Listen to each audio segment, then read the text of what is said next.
Video को पूरा देखना। ये कहानी आपके रोंगटे खड़े कर देगा। ये कहानी रीना नाम की एक लड़की की है जो एक हॉस्पिटल में नर्स का काम करती थी।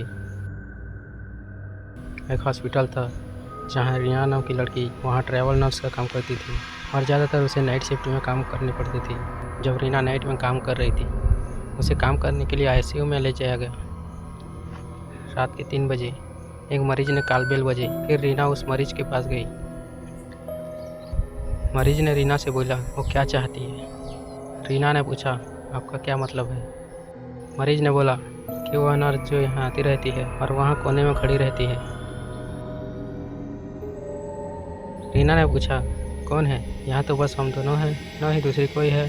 फिर रीना बोली वहाँ कोई नहीं है। ठीक है, अगर वह दोबारा से वैसे करती है तो घंटी बजा देना और मैं तुरंत अंदर आ जाऊँगी। ठीक है। रीना फिर अपने रूम में जाती है। रूम में पहुंचने के बाद उसके साथी को बोली मरीज वास्तव में अजीब व्यवहार कर रही है और शिकायत कर रही है।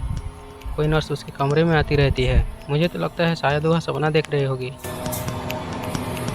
फिर रात में जैसे ही मरीज सोने ही वाली होती है कि फिर से उसे कोई दिखाई देता है।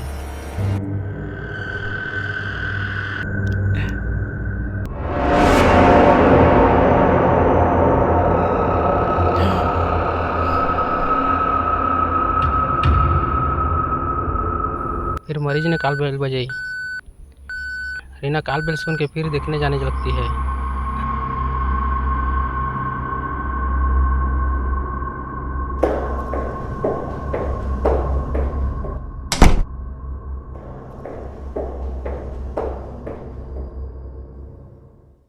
रीना उसके रूम में पहुंचने के बाद रीना ने बोली देखिए यहाँ कोई नहीं है, आप सपना देख रहे होंगे। मरीज बोली नहीं, वो बाथरूम तरफ गई है।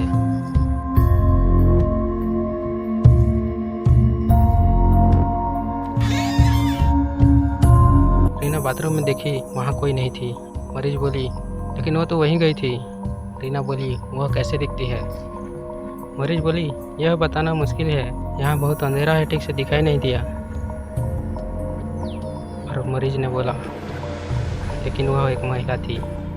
रीना मरीज से बोली यहाँ तो कोई नहीं है, मुझ पर विश्वास करो। रीना मरीज को समझाते हुए बोली सुनो, इसके बारे में चिंता मत करो, मैं यहीं पर हूँ। कुछ भी ऐसा होगा तो कॉल बेल बजा देना और किसी भी चीज़ की ज़रूरत होगी तो बताना, मैं तुरंत आ जाऊँगी। ठीक है। फिर मरीज बाथरूम में देखने जाती है पर वहाँ कोई नहीं रहता। फिर मरीज हाथ धोने लगती है, तब उसको साइड से आवाज़ आती है। उसे देखने के लिए जाती है लेकिन वहाँ कोई नहीं होता। फिर वो जैसे ही हाथ धोने लगती है, उसके पीछे भूत आ जाती है।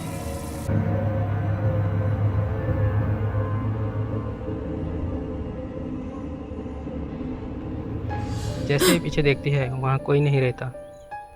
फिर जैसे ही मरीज सामने देखती है, वो भूत उस मरीज की गला दबा देता है और मरीज वहीं मर जाता है। कुछ समय बाद रीना उस मरीज को देखने जाती है उसके कमरे में। रीना यह देखकर हैरान रह गई कि मरीज की लाश बाथरूम में पड़ी थी। फिर कहानी बताया जाता है 2 महीने बाद की। घटना के 2 महीने बाद रीना को उसी यूनिट में ले जाया गया। उसके पास पहले जैसे ही कमरा था, उस कमरे में एक लड़का मरीज था। रात शाम था। फिर से वही टाइम, रात के 3 बज रहे थे। फिर कॉल बेल लाइट शुरू हो गया। रीना उस रूम में देखने जाती है। मरीज लड़का बोला आप मेरा नर्स हो। रीना बोली हाँ। मरीज फिर से उसे बोला तो फिर वो महिला कौन है जो यहाँ आती है और कोने में खड़ी रहती है, वो क्या चाहती है। रीना बोली मुझे नहीं पता, लेकिन यहाँ तो सिर्फ हम दोनों हैं, ऐसे बोलने वाले आज पहले व्यक्ति नहीं हैं और यहाँ भी जो मरीज आते हैं वो भी वैसे ही बोलते हैं। इतना बोलने के बाद रीना रूम में चली जाती है और उसके साथी को बोली मेरा दिल ज़ोरों से धड़क रहा है। वह घटना याद है जो कमरा नंबर 4 में एक मरीज के साथ घटी थी। अभी जो लड़का मरीज है उसने भी उसी महिला को देखा। उसके साथी बोली क्या आप उस घटना के बारे में नहीं जानते। रीना पूछी कौन सी घटना की बात कर रहे हो। उसके साथी दूसरा नर्स बोली 1990 के दशक में यहाँ एक नर्स काम करती थी। वह अत्यधिक काम और थकान तनावग्रस्त से बर्दाश्त नहीं कर सकती थी और एक रात बाथरूम के फर्श पर वो नर्स की लाश मिला था। कई लोगों ने बताया कि उन्होंने अस्पताल में उस नर्स को देखा था। शायद यह वो नर्स की भूत हो। रीना बोली, वो चुप रहो, मुझे डराने की कोशिश मत करो। फिर रीना के टेबल में एक पेपर दिखा जिसमें लिखा था। रीना उस पेपर को जैसे ही उठाती है, रीना के ठीक पीछे वो भूत आ जाती है और लाइट चालू बंद होने लगता है और फिर उस भूत ने रीना को भी मार दिया। हाय फ्रेंड्स, आई होप आप लोगों को वीडियो पसंद आया होगा। ऐसे ही इंटरेस्टिंग स्टोरीज देखने के लिए चैनल को सब्सक्राइब कर लो और वीडियो को लाइक शेयर करना ना भूलें। धन्यवाद।